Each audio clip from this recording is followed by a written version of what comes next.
Ok, este webinar lo que vamos a tratar justamente, Carlos ya nos había comentado, son los desafíos legales y laborales del 2021.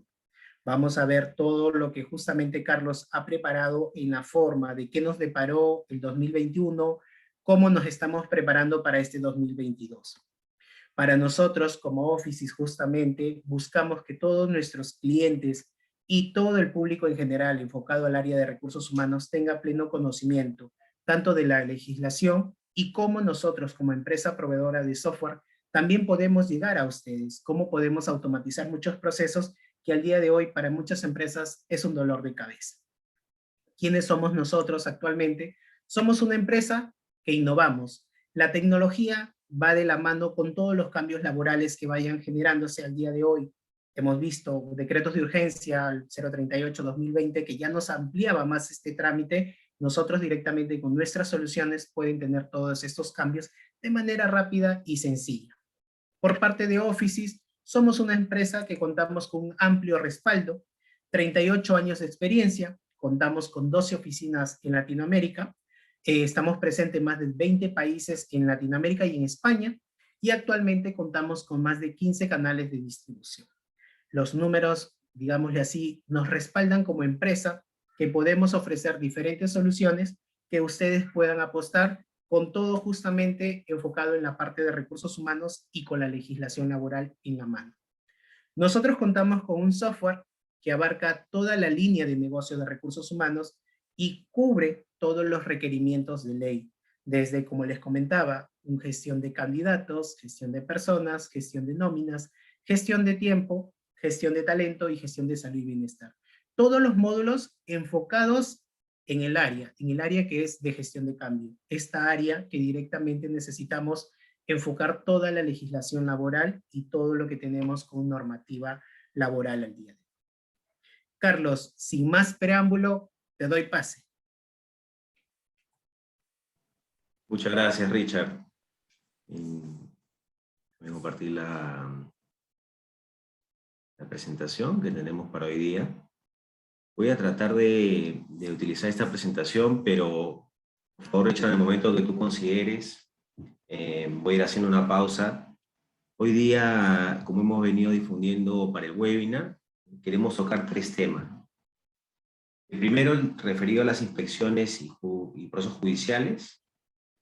El segundo, referido a las expectativas económicas. Y el tercero, los nuevos temas laborales. Hemos elegido esos 3 temas porque es importante hablar sobre cómo ha ido la conflictividad laboral con data, que es la primera parte. Luego ver esta tensión económica que va a haber, que ha existido incluso en años de pandemia y que va a continuar existiendo entre trabajadores y empleadores.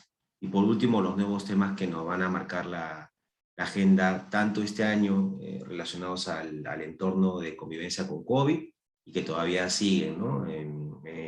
En estos meses, que ya salió, por ejemplo, una norma sobre vacunación hace unos días, que debemos comentar, y que van a seguir acompañándonos todo el 2022. Entonces, en cada punto voy a hacer una pequeña pausa para cualquier comentario que quiera realizar Richard. Igual invitamos a todos los que nos acompañan para que puedan hacer sus preguntas, sus comentarios en el chat. Y Richard, me ayudas a canalizar lo que vayan comentando. E igual vamos a dejar un espacio siendo eficientes con el tiempo para comentar cualquier cosa que nos consulte. Entonces, sobre lo primero, actualidad y proyecciones de las inspecciones y procesos judiciales. ¿Qué es lo que buscamos con eso, como decíamos?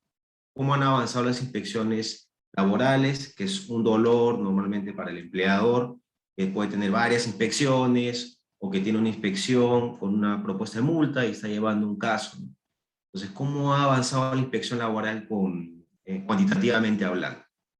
Y la inspección lo que hace finalmente es uno de los elementos que nos permite identificar la conflictividad que tiene dentro de una relación laboral y que se gatilla por determinados factores y el trabajador termina yendo a la autoridad inspectiva para denunciar al empleador. En esta inspección, claro, el trabajador no necesariamente sabe si va a obtener algún tipo de reconocimiento a sus derechos, de pago concreto. No es así, ¿no? Los inspectores lo que hacen es reconocer algún tipo de problema laboral bajo su criterio y proponen una sanción contra el empleado. Entonces, ¿qué nos dice la inspección? Si vemos el comparativo entre año prepandemia 2019, año pandemia 2020 y año post-pandemia, digamos por decirlo de una manera este año, pero con data que está actualizada hasta junio, que es la que ha publicado SUNAFIL, vemos que las inspecciones han ido incrementando. En el año 2020 respecto a 2019, el número de inspecciones aumentó en 36%. En el año 2021, el primer semestre, ya alcanza el 55% del 2020, ¿no? Y ya está cerquita a lo que tenía el 2019. Entonces nos dice que las inspecciones han aumentado. Y las inspecciones por denuncia de estas cantidades que estamos viendo son cada vez mayoritarias, ¿no? O sea, el trabajador es quien lleva, quien inicia, quien impulsa las inspecciones. 70% año 2019, prepandemia, 83% el año de pandemia y el 66% el año post-pandemia. Entonces, ¿qué nos dice? Que, como decíamos al comienzo, ¿no? El trabajador encuentra que hay algún tipo de conflicto internamente, porque puede ser que efectivamente hay algún derecho que se está afectando, o puede ser que cree que se está afectando, o puede ser que haya mala información y termina denunciando. No quiere decir que la inspección suponga que necesariamente un empleador tiene la culpa, ¿no? Pero para la historia, para el relato del trabajador es así, por eso va a la inspección. Entonces ya cuando estamos en la inspección es porque el conflicto ha escalado, agatillado, y no se ha podido atacar oportunamente, ¿no? Y de estas inspecciones vemos que las actas de infracción, o sea, la propuesta de sanción contra los empleadores, si bien el 2020 fue un poco menos que el 2019, 17% menos, en el 2021 se ha superado hasta junio, ¿no? Primer semestre, ya se ha superado la data del 2019 y obviamente también el 2020. Más del 60% respecto al año anterior. Entonces hay una gran cantidad de inspecciones laborales. ¿Cuál es la recomendación? Este balance, ¿no? Balance es, sigue aumentando las inspecciones porque detrás de eso hay trabajadores que sienten que tienen algún derecho que no está cumplido, total o parcialmente, o porque se ha afectado, o se encuentra vulnerado, o por desinformación. Entonces, ¿qué hay que hacer? Prevenir.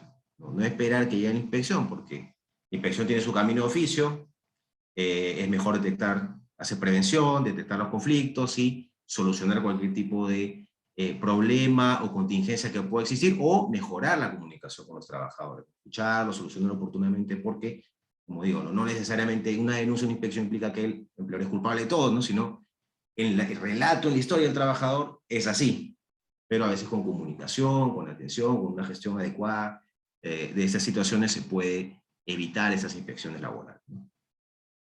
¿Qué más encontramos en las inspecciones, ¿no? Ya digamos cualitativamente? El Tribunal de Fiscalización Laboral empezó a fines de marzo, es la tercera instancia, ¿no? No existía el tribunal, no sé si de tercera instancia está previsto en las normas, pero ya está en funcionamiento, ¿no?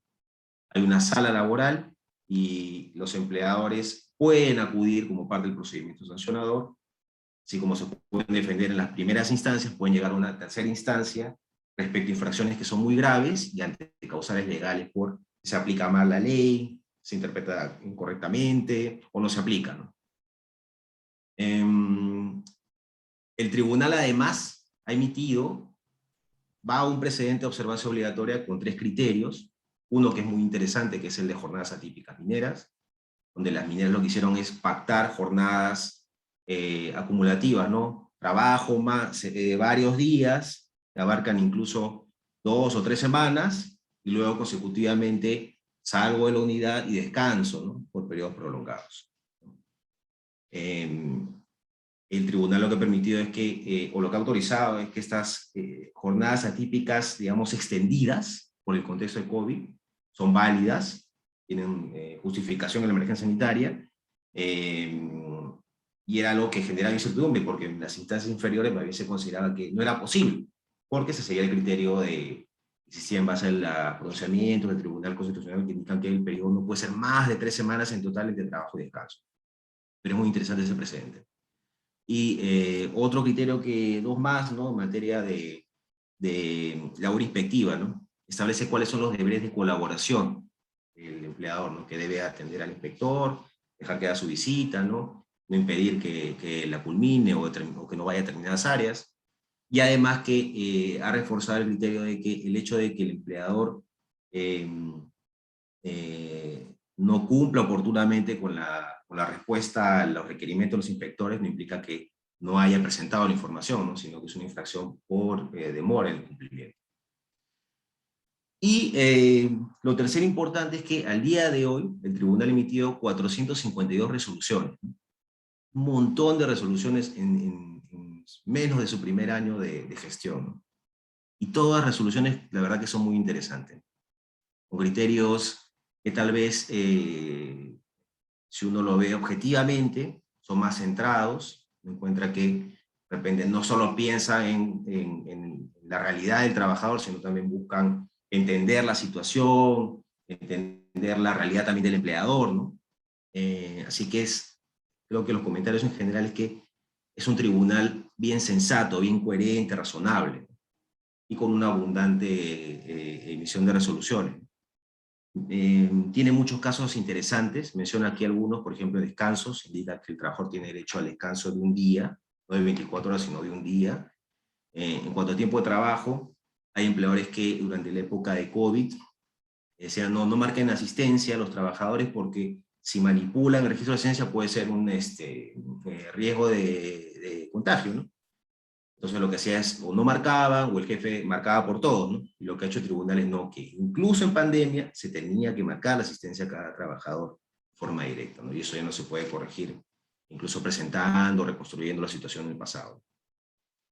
Otro criterio relevante es el de licencias con goce, ¿no? Esta licencia con goce que está vigente para los trabajadores del grupo de riesgo que no pueden hacer trabajo remoto y que mantienen vínculo y se les sigue pagando, con cargo a devolver, ¿no? Con trabajo o con compensación económica, ¿no?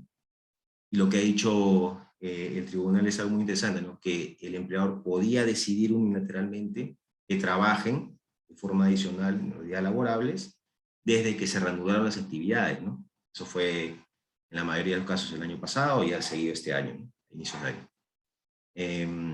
Y otro criterio interesante es que si un trabajador cesaba sin necesidad de tener el acuerdo, consentimiento del trabajador, el empleador unilateralmente de la liquidación podía descontar o puede descontar toda la deuda que ha acumulado por licencia con goce, lo que canse.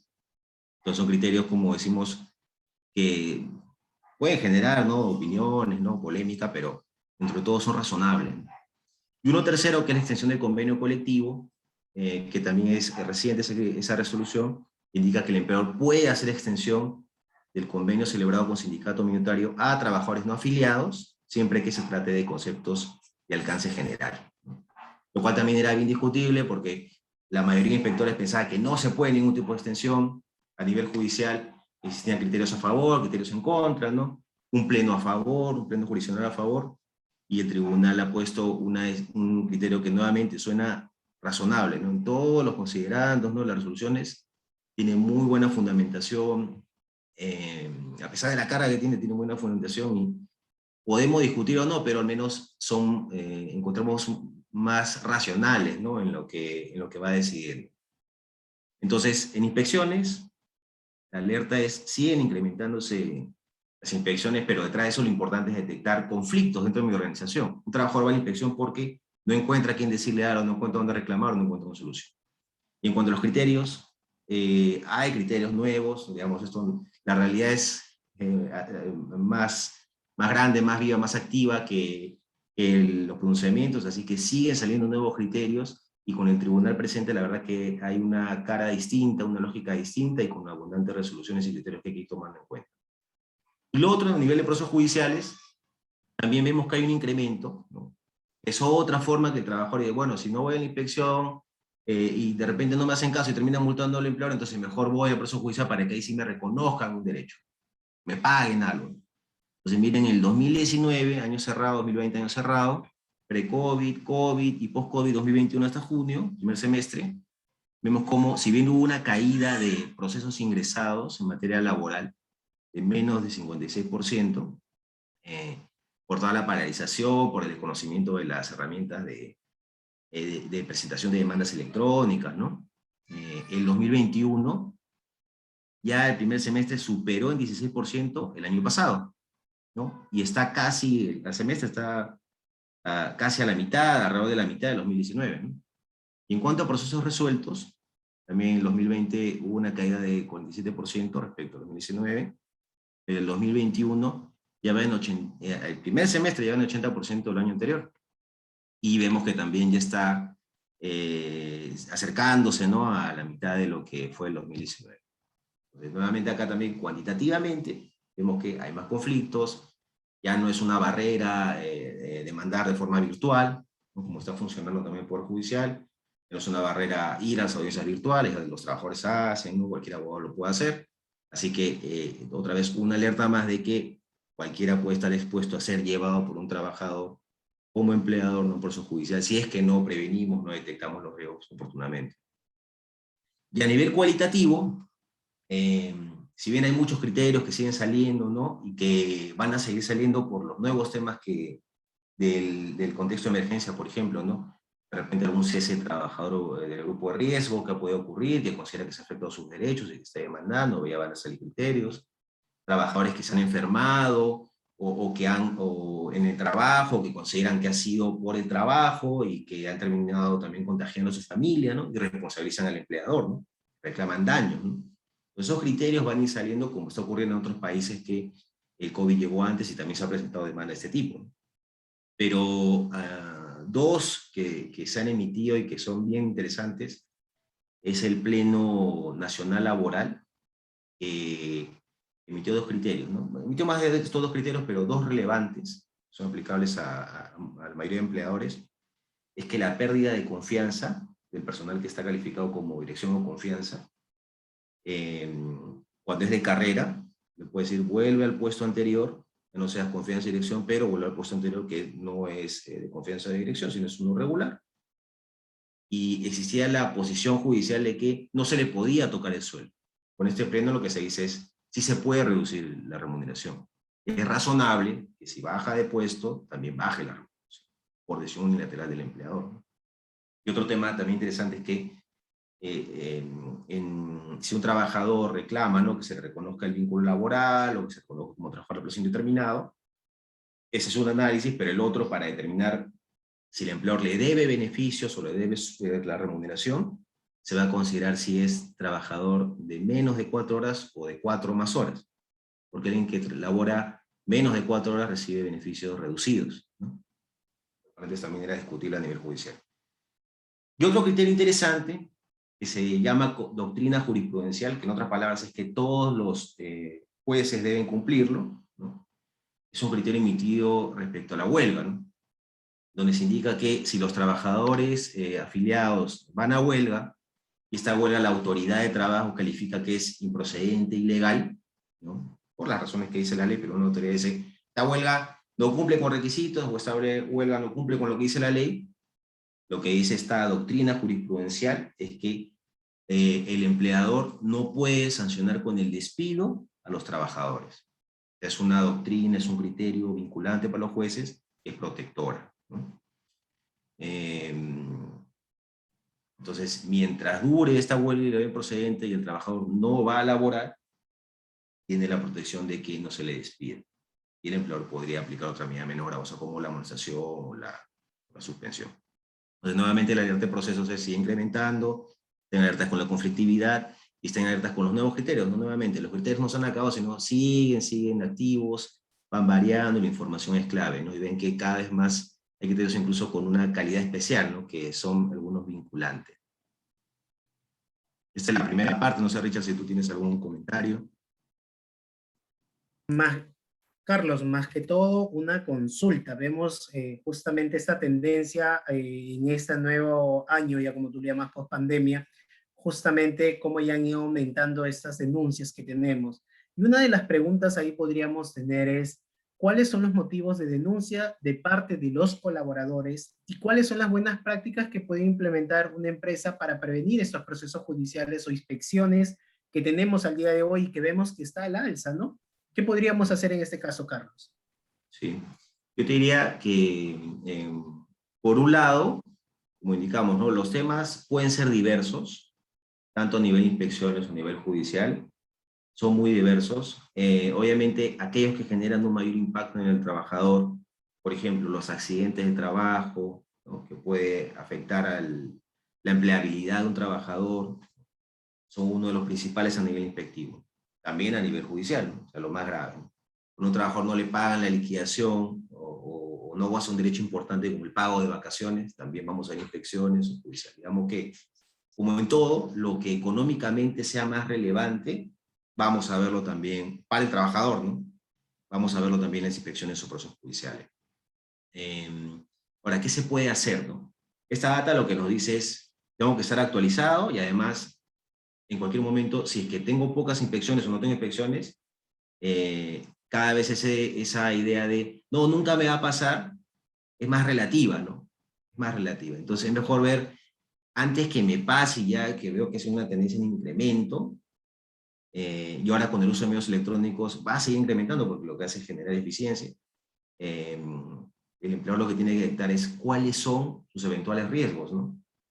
Entonces, por ejemplo, de repente en una empresa, lo que he mencionado, el accidente no es una prioridad porque no va a pasar por el tipo de actividad que realiza, que es más de servicios, no va a ser lo prioritario, pero sí va a ser tal vez otro tema, ¿no? Por ejemplo, la desconexión digital, el trabajo remoto, el goce de vacaciones, ¿no? Entonces, lo importante es que cada empleador mire en su interior, en el interior de su organización, y vaya detectando los posibles conflictos.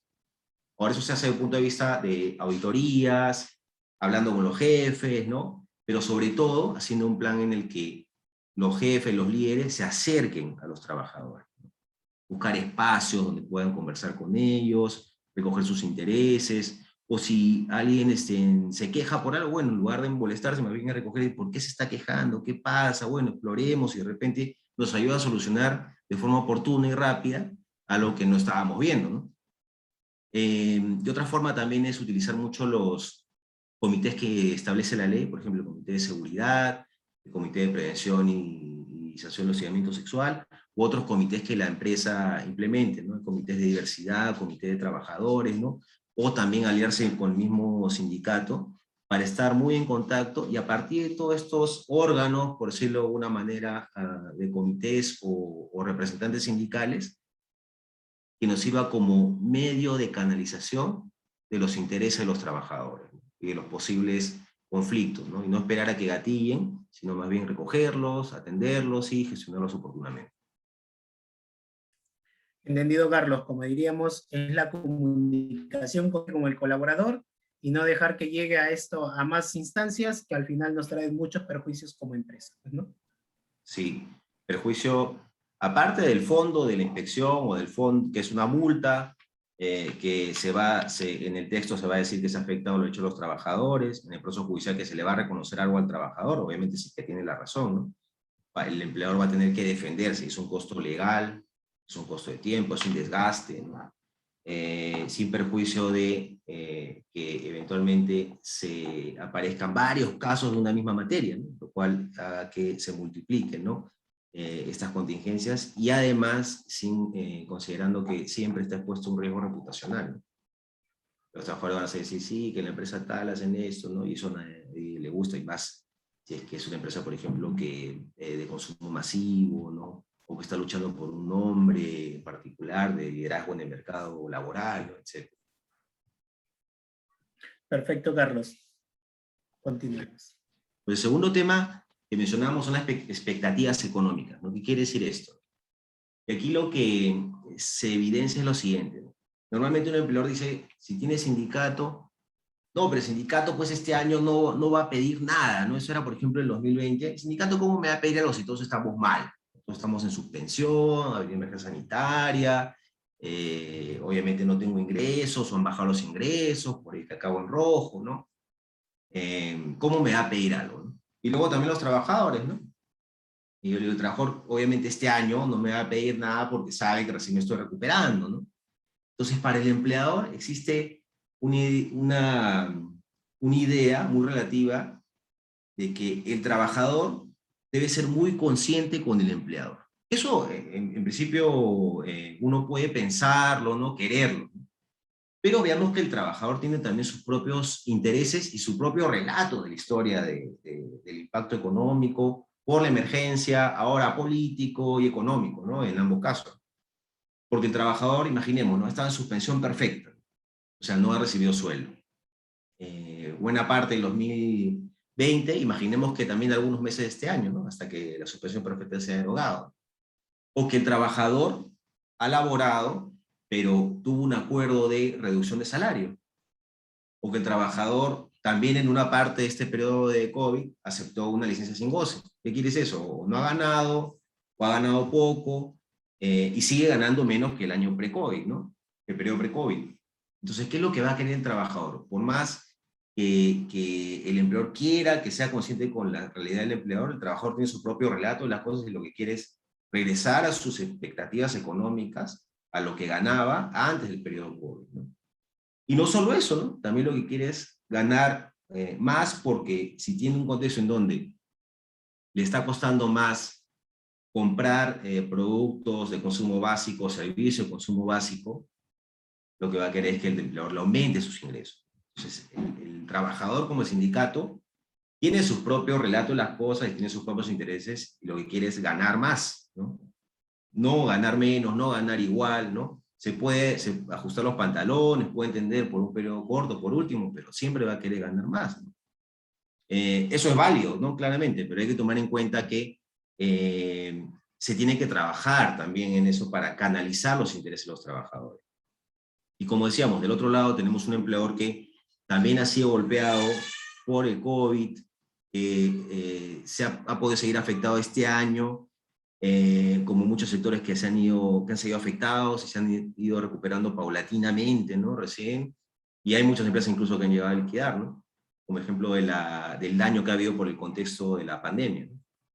Y luego viene la época electoral, y lo que tiene es incertidumbre económica, ¿no? Con riesgo de la propiedad, con riesgo de determinados sectores, con conflictos también sociales, ¿no? Entonces lo que dicen, bueno, yo me vine recuperando, pero ahora ya no sé ni siquiera si voy a continuar, o me paralizan las actividades y eso me termina dañando en el ejercicio, o se encuentra que el dólar sube, ¿no? Y también eso lo que hace es generar más costos para el empleador, etcétera.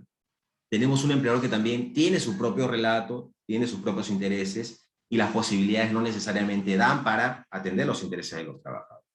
Entonces, ese conflicto que se da está siendo manifiesto constantemente desde que empezó la pandemia, ¿no? Antes claramente existía, pero con la pandemia es mucho más. Y el empleador que le venía bien, los trabajadores, o individualmente, o como organización, no entienden, porque lo que dicen es, igual la podía afectar, pero a mí me ha afectado más, y en todo caso se puede recuperar rápido, y yo quiero ganar igual o más de lo que venía recibiendo, ¿no? O acordando. Entonces, ¿qué hacer, no? ¿Qué hacer?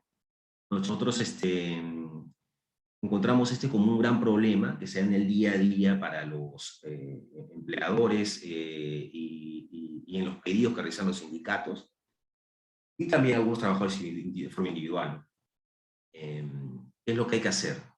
Es importante empezar a diseñar los conceptos laborales o económicos o de compensación estratégicamente, ¿no? Establecer si se van a mejorar, cómo lo voy a hacer, ver si puedo utilizar un concepto no remunerativo, ver si los diseño progresivamente, ver si es un ganar-ganar, donde también le digo al trabajador, bueno, te aumento, pero tú también crees en tal objetivo, ayúdame de esta manera, ¿no? Entonces, diseñar conceptos económicos, ¿no? Tanto en su naturaleza, en sus condiciones, como en su temporalidad o requisitos. Y también trabajar en conceptos que son no económicos, ¿no? Son los que se llaman emocionales, ¿no? Ahí lo que es importante en el diseño y en la comunicación es rescatar aquello que le interesa a los trabajadores. Por ejemplo, la flexibilidad. Entonces, si no puedo aumentar eso, le daré flexibilidad para que sientan que de esa manera yo estoy atendiendo sus intereses y estoy compensando de esa manera no económica.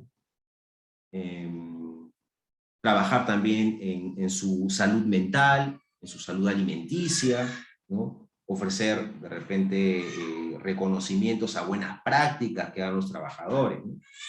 Entonces, estos conceptos que no salvan obviamente el interés económico, pero sí permiten que el empleador pueda decirles, yo sí estoy escuchando tus intereses y estoy haciendo lo posible dentro de mis condiciones, dentro de mis posibilidades, ¿no? Entonces ese diseño, esa definición, y esto plasmarlo cuando sea económico o no económico, ¿no? De plasmarlo en políticas, ¿no? Y que los líderes, jefes, ¿no? Vayan acompañando una comunicación adecuada.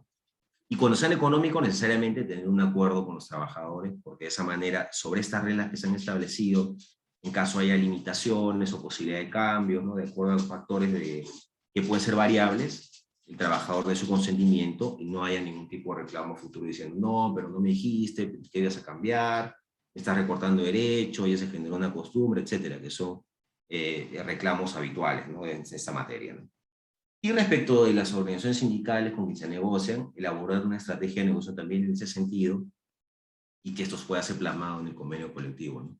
Recordemos que el convenio colectivo tiene cláusulas temporales en su mayoría, ¿no? Normalmente, salvo las negociaciones que son muy antiguas, la mayoría de los convenios colectivos más recientes tiene cláusulas temporales en su mayoría, y que incluso sean permanentes o temporales, uno puede plantear que esas cláusulas cambien, porque pueden ya ser desfasadas, pueden generar demasiados costos, pueden ser ya no realistas, solamente privilegian un grupito muy reducido, etcétera, ¿no? Para establecer una estrategia adecuada y que esto se plasme en los convenios. Entonces, si se dan cuenta, lo que trasladamos aquí es mucho diseño, mucha elaboración, trabajar no solamente en lo económico, sino también en lo económico, y para eso es muy importante que el empleador pueda comunicar. No solamente decirle, mira, te doy esto, firma esto, sino comunicar en que te doy esto porque tú sabes que yo he comunicado que mis resultados el año pasado fueron tanto, sabes que mis proyecciones este año son de esta manera, sabes que el contexto me está afectando de este modo, ¿no? Porque el trabajador cuando ve la noticia dice, sí, que sube la inflación, que sube el dólar, dice, bueno, eso me afecta a mí, pero no se pone a pensar si necesariamente le afecta al empleador, ni de qué manera, ¿no?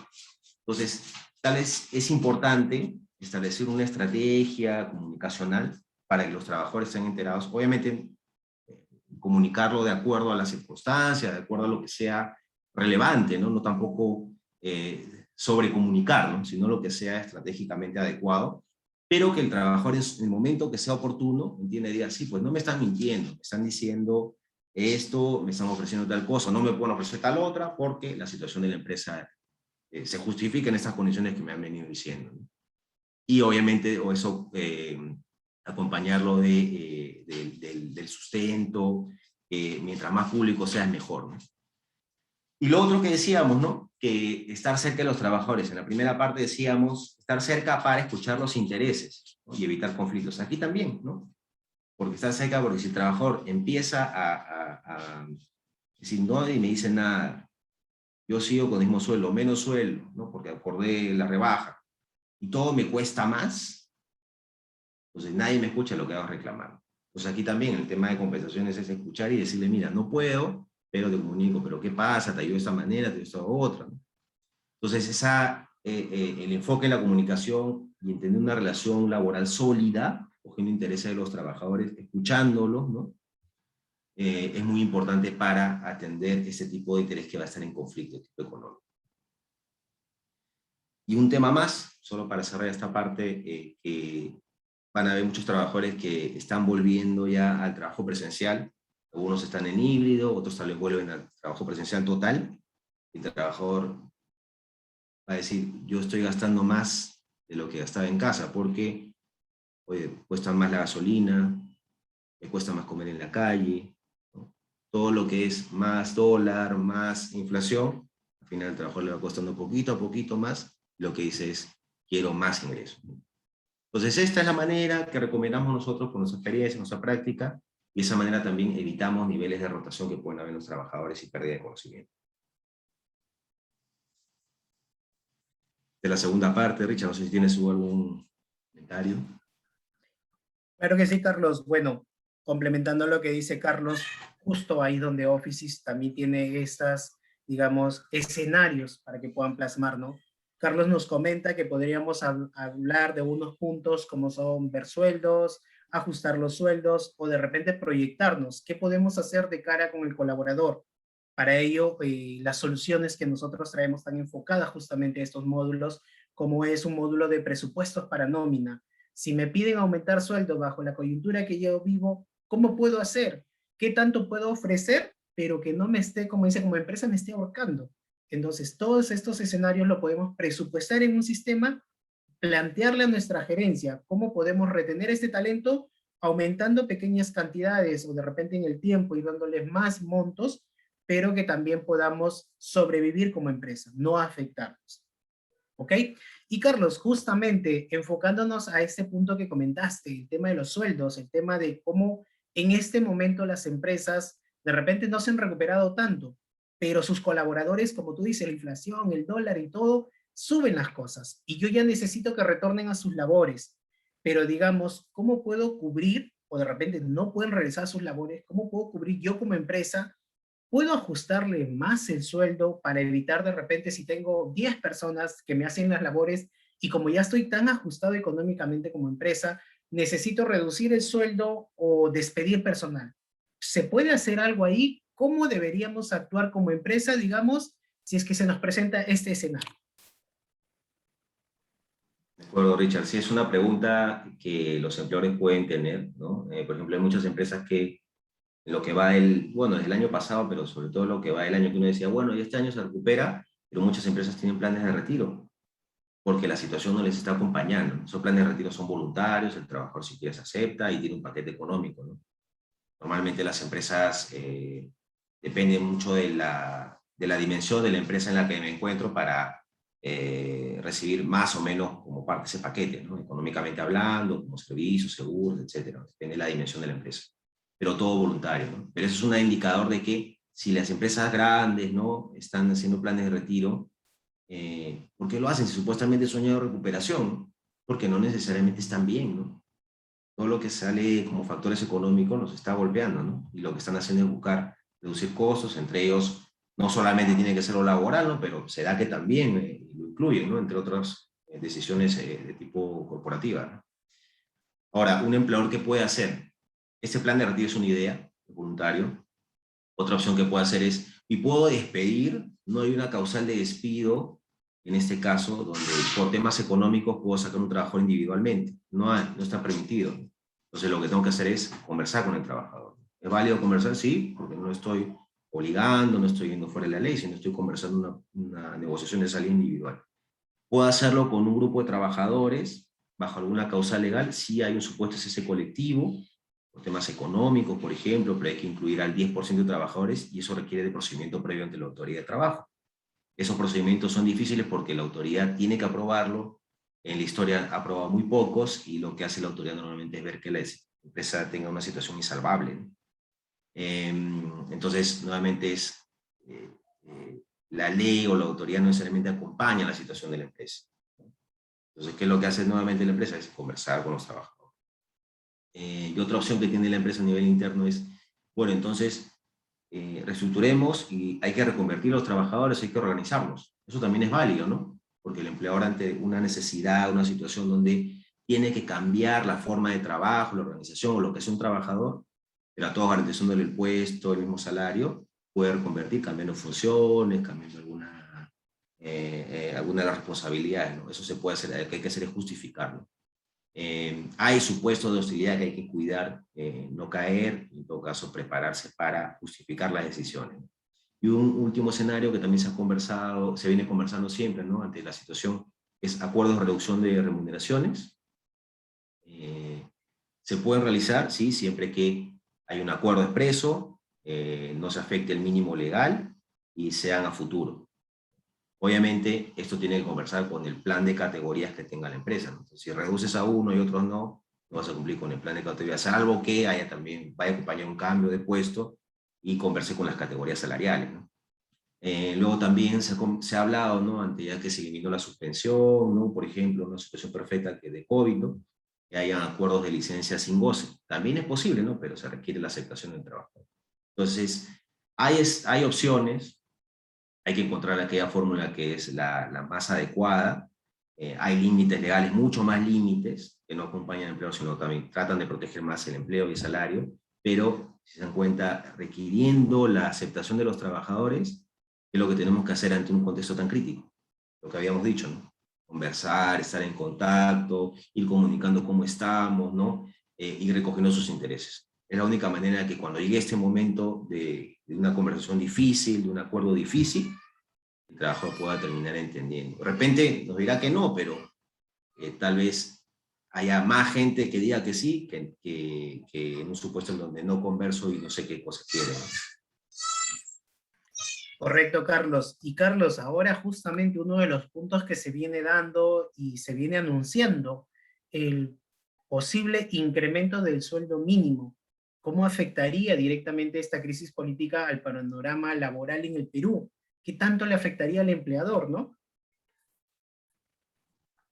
Sí, definitivamente afecta. El impacto que se ha estimado es minoritario, ¿no? Por ejemplo, depende mucho de la empresa, depende mucho cuánto pagues. Si estás por encima del mínimo, no te afectaría directamente, ¿no? Pero nuevamente hay una sensación de, oye, pero si un grupo de trabajadores le están aumentando, hay un ruido de que se está aumentando, el trabajador que dice, yo también quiero aumento, ¿no?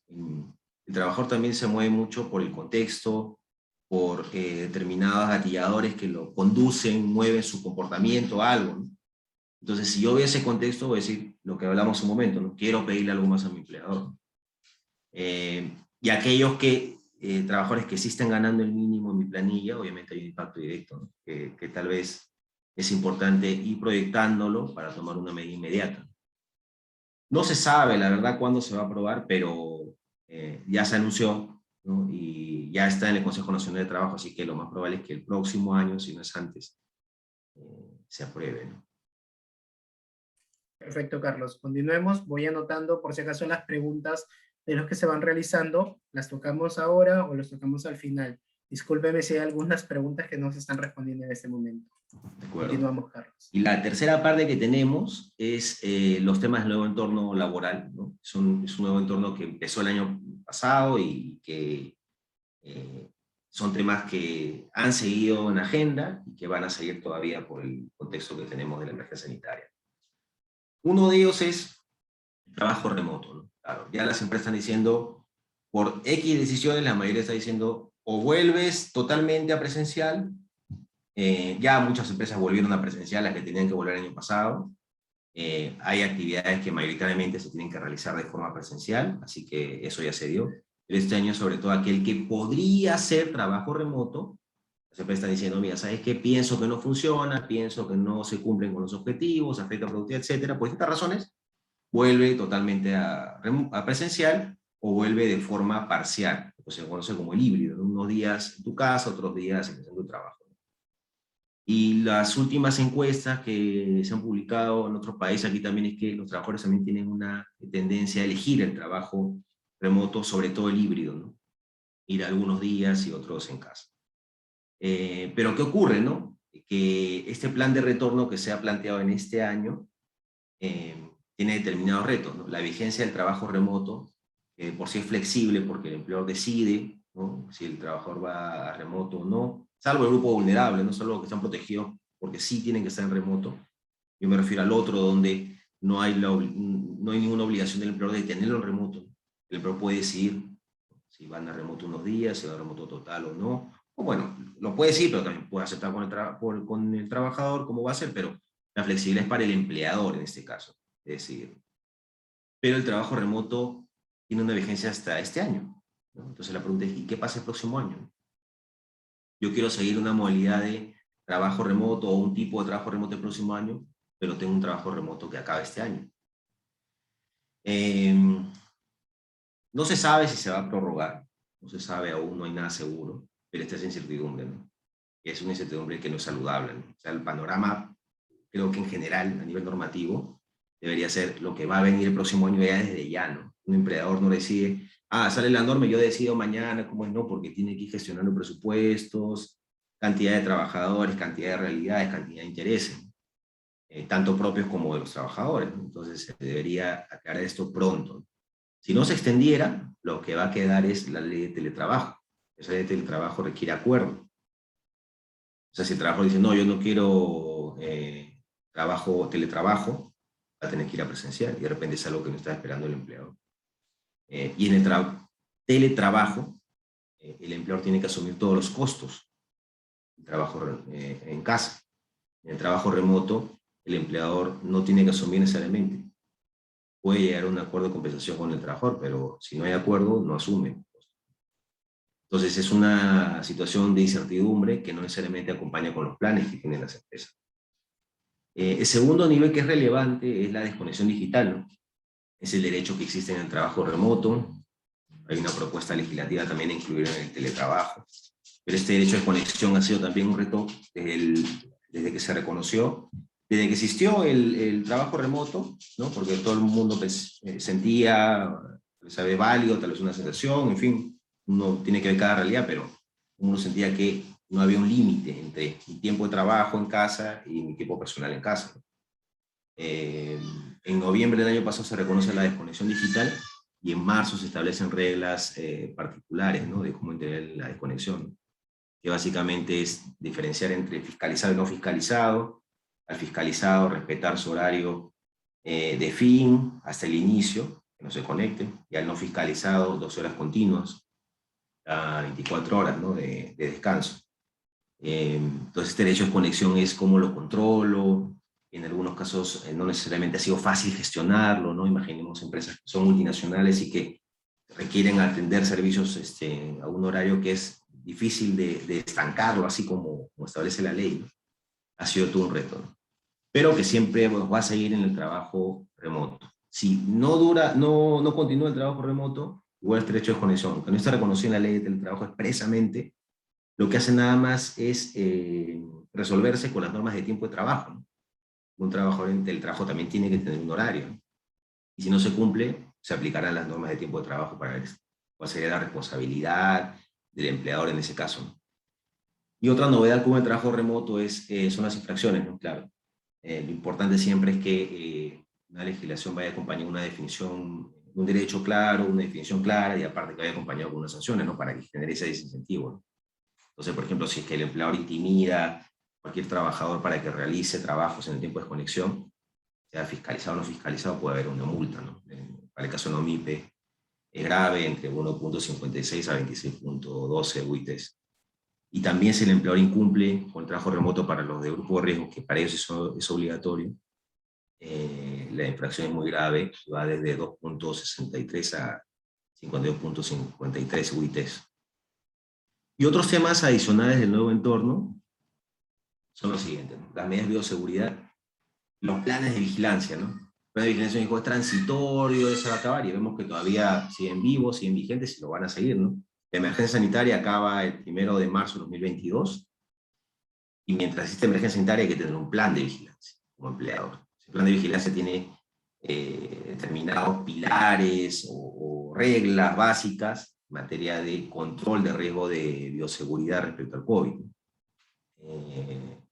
Que van desde el uso de protectores especiales, ¿no? Mascarilla, el distanciamiento, el lavado de manos, etcétera, lo que ya sabemos, pero deben estar esos planes, al menos hasta marzo, y seguro se va a prorrogar la emergencia sanitaria.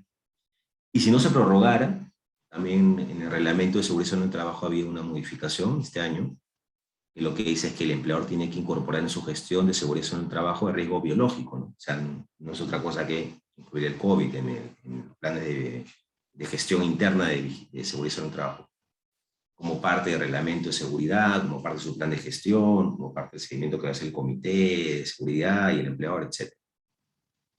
Otro tema que sigue todavía vigente es el grupo de riesgo, ¿no?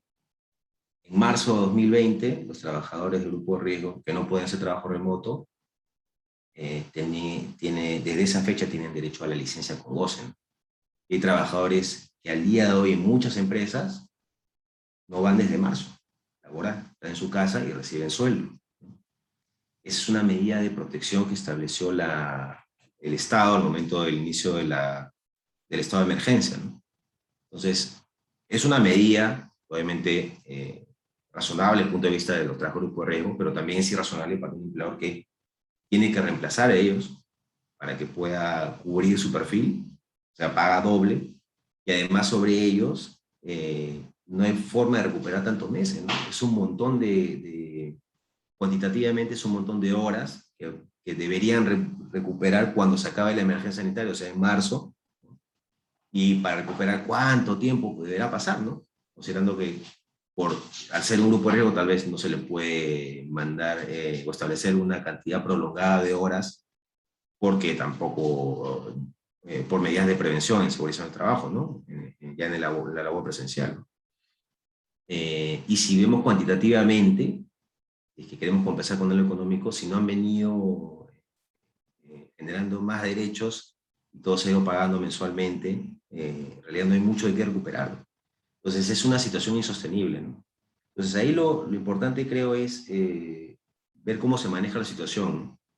Ver si la situación se mantiene, ver si a los trabajadores se les puede reconvertir, ¿no? Dar otras labores para que puedan ser de forma remota, ¿no? Y establecer algún tipo ya de acuerdo de pago para que ellos también puedan devolver a la empresa. O sea, lo importante acá es lo racional, ¿no? Tanto tiempo que tengan una deuda tan acumulada y sin resolverse, es algo que al final va a generar algún tipo de conflicto, sea de estos trabajadores hacia la empresa o viceversa. Y bueno, y también comentarles, ¿no?, que este grupo de riesgo también puede volver al trabajo presencial. Hay un procedimiento de retorno que establece la resolución 972, que regula los planes de vigilancia, los lineamientos de planes de vigilancia. Así que tampoco es ni legal ni malo que un empleador pueda proponerle que regresen al trabajo presencial. Solo es cuestión de hacer una evaluación, que contar con su consentimiento y obviamente que el empleador siga priorizando el control del plan de vigilancia, ¿no? Y para evitar cualquier tipo de riesgo. Y lo tercero que es relevante es la vacunación, ¿no? La ley dice que la vacunación es voluntaria, ¿no? Muchos países también lo dicen, la OMS también lo dice, ¿no? A nivel público, lo que se dijo ya hace algunos meses es que con la doble dosis va a haber un retorno gradual, ¿no? Y así se ha venido dando en algunas entidades. A nivel privado no se decía nada, salvo este fin de semana, que lo que se ha dicho es prácticamente más allá de las distintas reglas, disposiciones chiquitas que han salido, que han generado muchas interpretaciones. El objetivo del gobierno desde este fin de semana es que el trabajador en presencial tenga que tener la doble dosis, ¿no? Se menciona el del transporte, sin ningún tipo de condición de la cantidad de trabajadores. Se menciona a los repartidores, sin ningún tipo de mínimos y de cuántos trabajadores tiene el empleador. Así que creo que en el fondo la lógica es esa, ¿no? Que si van a presenciar los trabajadores, el Estado, pero que aclare, pero creo que el sentido es que todos estén vacunados con doble dosis. Es una regla razonable, creo, considerando el tema de salud pública, discutible desde el punto de vista de decisión voluntaria de este grupo, pero creo que por salud pública creo que es bastante razonable, ¿no? Y hasta también en otros países. El tema es que tiene que haber un desarrollo coherente, ¿no? Porque mientras las reglas sean dispersas y no haya una gestión de qué pasa con el trabajador que no se vacuna, o sea, el empleador también va a tener que enviarlo de licencia con goce, o lo va a mandar de suspensión, o cómo va a manejar ese caso concreto, existe incertidumbre, ¿no? Y la incertidumbre lo que genera es conflicto, ¿no? Y también interpretaciones que por parte de las autoridades pueden ser diferentes, ¿no? En distintos casos. Entonces es importante, creo que la lógica va a ser esa. Si bien la vacunación es voluntaria y hasta ahora no hay mayores reglas de desarrollo, el empleador sí puede seguir diciéndole a sus trabajadores vacúnense, explicándose las ventajas, ¿no? Comunicando, sensibilizando para que entiendan que esto en realidad de ser una imposición, una obligación que quiere afectar derechos de los trabajadores, más bien es un tema de salud pública para que todos estén protegidos en el ambiente de trabajo. Y hay un último tema del entorno, que es importante mapearlo, que son los cambios normativos, ¿no? Hay muchos proyectos que se están presentando, ¿no? De los nuevos congresistas, como la eliminación de la tercerización, la laborización de los trabajadores de plataformas digitales, el control previo electivo de los dirigentes sindicales, y una cantidad de propuestas que se irían planteando como Agenda 19 por parte del gobierno. O sea, ¿qué nos dicen estos proyectos de ley? El empleador tiene que estar alerta de que en cualquier momento puede haber un cambio normativo. Entonces es importante ir tomando las medidas obviamente todos los proyectos no van a afectar a todas las empresas, tengo que ver cuál me puede afectar para ir adoptando las medidas que me permitan reaccionar rápido al cambio, adaptarme de forma flexible y rápida, ¿no? Con el menor impacto que ello me genere. Entonces, en base a lo que hemos conversado, ya lo que creo la reflexión de lo que ha ocurrido el año y lo que va a venir son las siguientes, ¿no? ante tantos conflictos que se están identificando con data a nivel de inspecciones y procesos, lo importante es prevenir. Ahorita encontrar lo que para cada empleador es un problema, detectar los problemas o las contingencias en materia laboral y gestionarlo. ¿Cómo? Sabiendo que es un riesgo para mí, sabiendo que puede dar una solución, sabiendo que de repente es un problema de información y aclararlo con los trabajadores, dándole una solución legal, etc. Dos, que los líderes me acompañen en esa gestión, ¿no? No que recursos humanos y legal hagan lo mejor posible, mejor contrato, la mejor estrategia de compensaciones, pero a la hora de ejecutar, los líderes nos acompañen y incurran en contingencias laborales al empleador por un error un desconocimiento legal o errores en la implementación. Entonces es importante capacitar y responsabilizarlos en los objetivos laborales, ¿no? Tercero, lo que hablamos, ¿no? Comunicar mucho a los trabajadores, estar cerca de ellos, conocer sus intereses y fortalecer el clima y las relaciones de trabajo.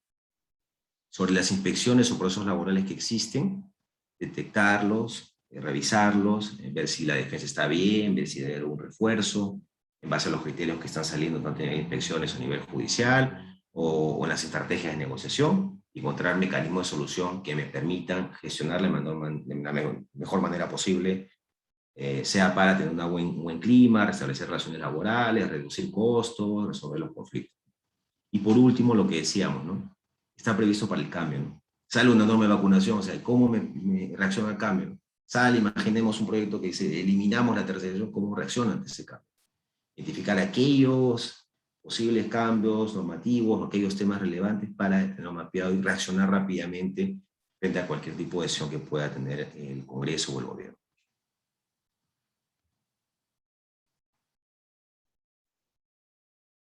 Ahí hemos concluido, Richard, con los 3 puntos. Igual, tú me dirás si hay algunas preguntas del público. No, justamente, Carlos, han habido varias preguntas, discúlpenme si todas no las voy a poder listar, pero Carlos, aquí justamente nos hacían la pregunta, dice, ¿qué pasa si el trabajador no se quiere vacunar? ¿Qué hace la empresa? ¿Lo tiene que enviar a suspensión? O por ahí nos comentaban, ¿lo despido? ¿Qué acciones debo realizar para evitar de que de repente este colaborador que no quiera vacunarse sea un riesgo para todos sus demás compañeros?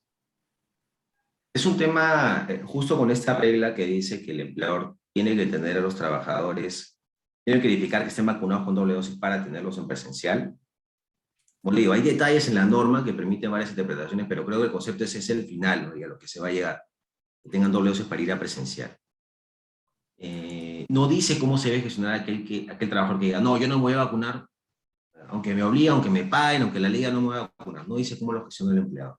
Pero hay que tomar en cuenta lo siguiente, ¿no? Mientras la ley diga que es voluntaria la vacunación, obviamente aplicar una decisión que afecte el sueldo unilateralmente o que afecte el empleo unilateralmente va a ser riesgosa.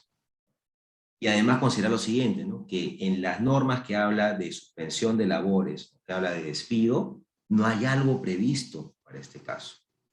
Pues el empleador ahorita no tiene un margen de gestión claro y en todo caso lo que es claro es que la ley no la acompaña, ¿no? Cualquier decisión que se va a tomar tiene que ser por lo pronto, esperar unos días que supuestamente va a salir el reglamento, según lo que ha dicho el ministro de Salud.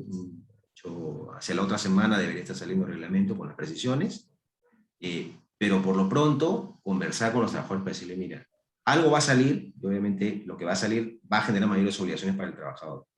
Pero mientras tanto, no tocar solo unilateralmente, no despedir unilateralmente porque vamos a estar expuestos a riesgos, ¿no? Económicos, legales, reputacionales. Pero sí conversar y si lleva también la posibilidad de realizar algún acuerdo de cualquier tipo, se puede. La ley sí permite que se hagan acuerdos con los trabajadores. Perfecto, Carlos. Otra de las preguntas que tenemos es, ¿cómo se cobra la licencia con goce? Y justo nos citan un ejemplo, dice, en el caso del personal vulnerable que no hace trabajo remoto y está próximo a jubilarse, ¿cómo se va a pagar lo percibido por su licencia con goce? Sí, ocurre lo siguiente, ¿no? Que es un gran problema como lo mencionamos al inicio, ¿no? Entonces el trabajador que, digamos, va a salir de la empresa por cualquier motivo, por jubilación, por lo que sea, va a decir, yo debo al empleador, ¿no? Pero no tengo de dónde pagar, porque una forma de pagar es trabajando más. Pero ya estoy saliendo de la empresa, más bien, ya no voy a trabajar, no es un camino. Otra forma es de mi liquidación, que me descuenten, pero de repente no tengo nada o tengo poquitito, y sobre eso poquito el empleador puede descontar unilateralmente, según lo que dice el Tribunal de Fiscalización Laboral, ¿no? Pero igual va a haber un saldo, ¿no? O grande o poco, pero va a haber un saldo. Y ese saldo lo único que va a quedar es que el empleador tenga que conversar con el trabajador para llegar a un acuerdo que devuelva, ¿no? Se pueden establecer acuerdos de pago, o tendrá que demandar judicialmente al trabajador para que devuelva, ¿no? No hay más opciones, y la ley no, tampoco acompaña, en este caso, al empleador, ¿no? No le da mayores salidas más viables, más fáciles, menos costosas. Ok, Carlos. Otra pregunta dice, ¿un colaborador por el tema de pandemia puede ser cesado y contratado como consultor externo?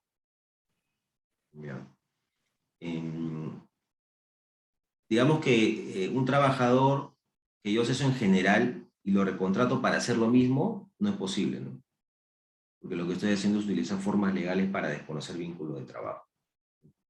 Si por temas de cambio de actividad, porque en realidad ya no tengo esa posición para que sea trabajador, pero justo necesito a una persona que me brinde servicios como locación, ¿no? Como prestación de servicios independientes, recibidos por honorarios, pero porque son necesidades distintas, dejo de necesitar un trabajador y surge una necesidad aparte, objetivamente hablando, voy a poder justificarlo, ¿no?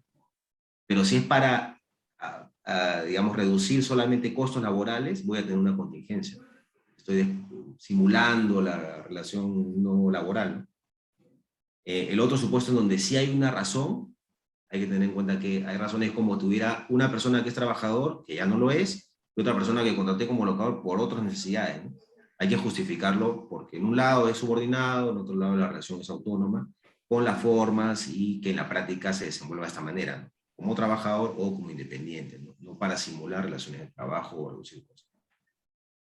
Ok, Carlos. Otra de las preguntas es, ¿cuál es la mejor forma o qué nos dice la ley en el control de las horas laboradas en el trabajo remoto?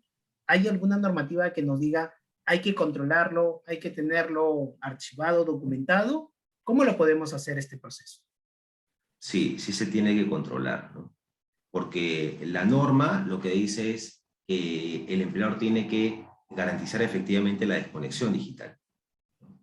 Esa desconexión digital que sea en trabajo remoto va a depender de, ¿soy fiscalizado como trabajador o soy no fiscalizado? Para los fiscalizados hay un horario, ¿no? Entonces es importante que se establezca claramente cuál es el horario en que debe estar conectado remotamente. Por ejemplo, a mí si me dicen, no, hasta las 7 Carlos trabaja, bueno, a las 7:01 ya estoy apagado todo, ya nadie tiene por qué decirme nada. Como documento, hay sistemas, ¿no? de gestión electrónica o por tecnologías para controlar el tiempo. Es una evidencia que puede tener. Si no tengo eso, me complico, ¿no? Porque si digo, no, acá nos comprometimos que el trabajador laboraba hasta las 7, Carlos trabajaba hasta las 7, y yo de pronto digo, no, pero mira, acá mandé un correo 7:01, 7:02, 7:03, mandé, justo esa hora mandé el correo, una autoridad va a decir, pero mira, ese acuerdo en realidad es bien relativo, porque como no ha gestionado el control del tiempo, me queda la duda si es que el trabajo laboró fuera de su horario, y acá están los correos, o sea, los chats que he mandado fuera de horario, o si realmente fue una mala intención del trabajador. Entonces se abre un conflicto, un litigio, ¿no? Que la autoridad va a terminar decidiendo quién tiene la razón. Para el que es un trabajador no fiscalizado, como empleador tengo que acreditar que gozó de las 12 horas de desconexión. ¿Cómo lo hago nuevamente? Con un acuerdo, obviamente, para limitar, y la única manera también es ayudarme con las tecnologías, ¿no? Porque el acuerdo sirve, ¿no? Es el marco donde el cual se va a respetar la desconexión digital. Pero cuando el trabajador hizo algún tipo de actividad en el tiempo de desconexión y una autoridad lo detecta o el trabajador lo denuncia y dice, no, mira, acá está la prueba que dice, como empleador, ¿cómo desvirtúo ese reclamo? ¿No?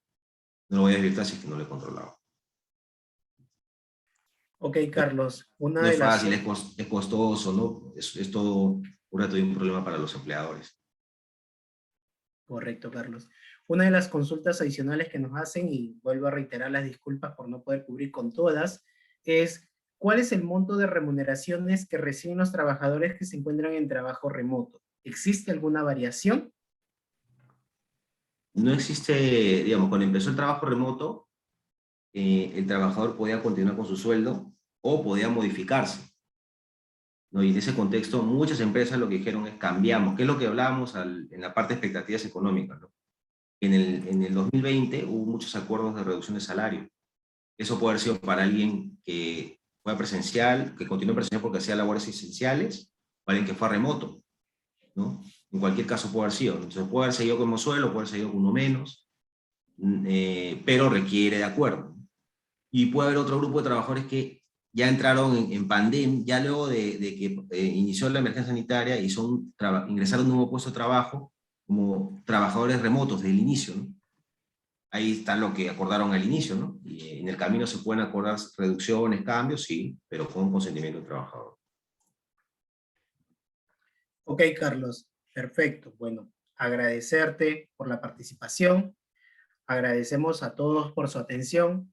Por favor, al finalizar, le pedimos llenar la encuesta de satisfacción que se presenta en sus pantallas y brindarnos sugerencias más que todo, qué otros temas necesitan de repente que nosotros toquemos en los próximos webinars. Y también informarles que posteriormente les enviaremos la grabación de este webinar en nuestro canal de YouTube. Los invitamos también a seguirnos en nuestras redes sociales como Facebook, LinkedIn, donde vamos a poder seguir anunciando estos webinars que ofreceremos. Y principalmente, si tenemos dudas, consultas, de todas maneras, déjenos un correo. Nosotros también vamos a intentar responderle. Carlos, te pedimos tu apoyo y compromiso para todas las preguntas que hayan quedado pendientes, poder resolverlas, aunque sea con un correo. Se nos ha extendido un poco más el tiempo y discúlpenos si nos hemos excedido. De todas maneras, agradecerle. Invitamos a llenar estas encuestas y los esperamos en nuestros próximos webinars. Y por favor, síganos en nuestras redes sociales como Offices. Y justamente, Carlos, no sé si necesitas dar unas palabras. Nada, muchas gracias por haberse quedado hasta el final y en contacto para seguir ayudando sus preguntas, ayúdenos enviando los temas que les interesan para armar webinars similares y a disposición para cualquier cosa. Muchas gracias por su tiempo, que les haya gustado el webinar. Gracias con todos, que tengan buenas noches. Hasta luego, Carlos. Luego, gracias, Richard.